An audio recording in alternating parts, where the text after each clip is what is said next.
चलिए आज हम लोग पढ़ेंगे किसी प्रिज्म की वर्ण विक्षेपण क्षमता। तो इस चीज़ को समझने के लिए अभी हम लोग एक चित्र बना लेते हैं प्रिज्म का। देखिएगा ध्यान से, ये हमारे पास एक प्रिज्म है जिसको हम कहते हैं ABC, यानी यहाँ हम इसको A लिख देते हैं, यहाँ पे B और यहाँ पे C लिख देते हैं। समझिएगा, ध्यान दीजिएगा। इस पर हम कोई श्वेत प्रकाश किरण डालते हैं तो आप खूब अच्छे से पढ़े थे कि सर यह श्वेत प्रकाश किरण जब इस पर डाला जाता है तो यह श्वेत प्रकाश किरण को 7 रंगों में विभक्त कर देता है। देखिए मैं यहाँ पे 7 प्रकाश किरणों को तो विभक्त करके दिखाऊंगा नहीं। आप लोगों को जब हमने इससे पहला वाला पॉइंट पढ़ाया था कोणीय परिक्षेपण का, तो सेम यही चित्र बनाया गया था और इसी चित्र के हेल्प से हम लोगों ने कोणीय परिक्षेपण निकाले थे। कोणीय परिक्षेपण थीटा बराबर निकाला गया था NV minus NR into A, है ना। अब देखिए उसी बात को अब समझेंगे हम लोग इस फिगर के द्वारा कि कैसे हम इसका विक्षेपण क्षमता कहते हैं, कहाँ से इसका विक्षेपण क्षमता निकाल लेते हैं। समझिएगा, तो अब कहते हैं कि यह जो प्रकाश किरण है इसका नाम होता है लाल और नीचे वाले का होता है बैगनी। लाल और बैगनी रंग के प्रकाश किरण को लेकर के कल हम लोग कोणीय परिक्षेपण निकाले थे, है ना। और आज हमको निकालना है वर्ण विक्षेपण क्षमता। देखिए ध्यान दीजिए, तो लाल और बैगनी रंग की जो प्रकाश किरण होती है इसी के मध्यवर्ती प्रकाश किरण जो होती है उसको, उस प्रकाश किरण का नाम है पीला। लाल और बैगनी रंग की प्रकाश किरण का जो मध्यवर्ती प्रकाश किरण है उसका नाम है पीला। तो अब यदि हम कह दें कि सर मध्यवर्ती प्रकाश किरण जो पीला है वो कुछ ऐसे है, ध्यान दीजिएगा आप लोग, ये मध्यवर्ती प्रकाश किरण क्या है, पीला है ना। ये मध्यवर्ती प्रकाश किरण पीला है। तो अब देखिए, और ये भी बनाया गया था कल कि प्रकाश किरण यदि अपवर्तित नहीं हुई होती तो यह सीधे कहीं ऐसे निकल गई होती, और यदि इन सभी के साथ इनका विचलन देखा जाए तो ये था डेल्टा R, इसके साथ इसका विचलन तब लिख देंगे, इसी को देखते हुए क्या लिखेंगे, डेल्टा Y, और इनका विचलन जो लिखा जाएगा ये लिख दिया जाएगा डेल्टा V। अब देखिए आपने इनका निकाला था कल कोणीय परिक्षेपण, किसका, लाल के लिए और बैगनी के लिए, तो आया था थीटा बराबर NV minus NR into A, है ना। अब थोड़ा सा परिभाषा में लिखता हूं, देखिए एक बार समझा दूं आपको। जो यहाँ पे कोणीय परिक्षेपण है, लाल और बैगनी का जो कोणीय परिक्षेपण होता है, और यहाँ पर जो आपको दिखाई दे रहा होगा पीले रंग का विचलन, तो इनका कोणीय परिक्षेपण और विचलन का जो अनुपात होता है उसी को हम कहते हैं वर्ण विक्षेपण क्षमता। देख लीजिएगा, समझ लीजिएगा फिर से, कोणीय परिक्षेपण और जो पीले रंग का विचलन होता है इसी के अनुपात को कहते हैं वर्ण विक्षेपण क्षमता। तो यहाँ पर मैं परिभाषा लिख देता हूँ वर्ण विक्षेपण क्षमता की, आप लोग नोट कर लीजिएगा।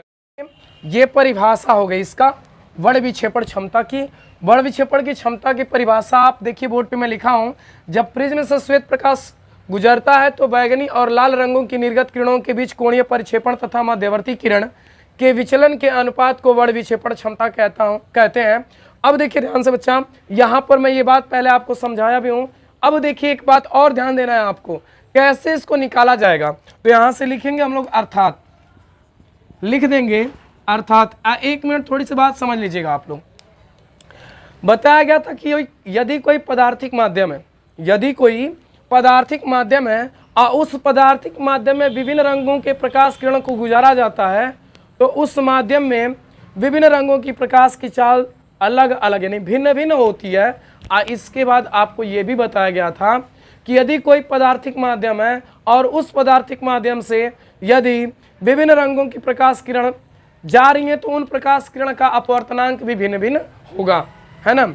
उन प्रकाश किरणों का अपवर्तनांक भी क्या होगा, भिन्न भिन्न होगा। तो देखिए इसके बाद ये समझना हम लोगों को कि जब ये विभिन्न रंगों का अपवर्तनांक भिन्न भिन्न होगा तो यहाँ लिख लेते हैं कि अर्थात माना लाल कामा बैगनी और पीले रंग का अपवर्तनांक क्रमशः NR, NV व NY है तथा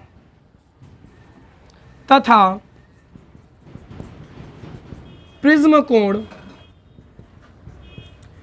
A है, तब सुनिएगा ध्यान से, जब प्रिज्म कोण A है तब अभी हम लोग कल निकाले थे कि डेल्टा R बराबर NR माइनस 1 इंटू ए, ये लाल रंग के लिए हो जाएगा विचलन।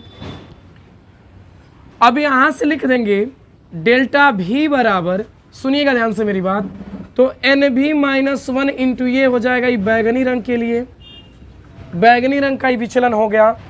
और देखिए लिख देंगे डेल्टा Y बराबर, तो आएगा NV माइनस 1 इंटू ए, ये किसके लिए हो जाएगा, पीले रंग के लिए हो जाएगा, यानी पीले रंग का जो है, पीला रंग का जो है यह क्या है, विचलन है। अब देखिए आप पढ़े हैं कि कोणीय परिक्षेपण और पीले रंग का जो विचलन होता है, इसके ही अनुपात को आप कहते हैं वर्ण विक्षेपण क्षमता, है ना। तो कहेंगे कि सर अब यहाँ से काम कर देते हैं, थोड़ी सी जगह में मैं यहाँ काम कर दे रहा हूँ। ओके, देखिए ध्यान से, तो यहाँ से वर्ण विक्षेपण क्षमता लिखेंगे, वर्ण विक्षेपण क्षमता बराबर वर्ण विक्षेपण क्षमता बराबर, अब देखिए कल आप कोणीय परिक्षेपण निकाले थे, थीटा का मान जब निकाल रहे थे हम लोग, तो ऐसे लिखा गया था कि थीटा बराबर delta V minus delta R। तो जब delta V minus delta R करेंगे तो ये वाला वैल्यू हमको मिल जाएगा, ठीक है। ये कल वाले क्लास में किया गया था। तो सीधा सीधा मैं रख देता हूं कि कोणीय परिक्षेपण जो होता है वो थीटा होता है, और जो पीले रंग का विचलन होता है इसको हम लिखे हैं डेल्टा Y, या थीटा का मान रख दीजिएगा आप लोग NV माइनस NR इंटू ए बटा में डेल्टा Y का मान रख दीजिएगा, तो NV माइनस 1 इंटू ए, देखिए ए से कट जाएगा तो मिलेगा, जो आपको मिलेगा बच्चा यहाँ से आएगा NV माइनस NR बटा में NV माइनस 1, ये आपका वर्ण विक्षेपण क्षमता होगा।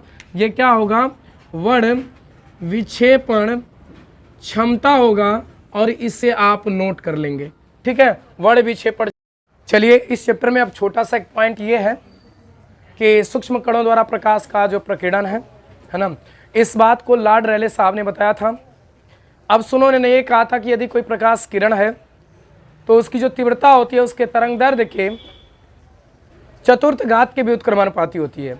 अर्थात यदि यहाँ पे लिखा जाएगा तो इसकी तीव्रता यदि I हो तो I जो होता है बच्चा वो व्युत्क्रमानुपाती होता है उसके तरंग दैर्ध्य के चतुर्थ घात का।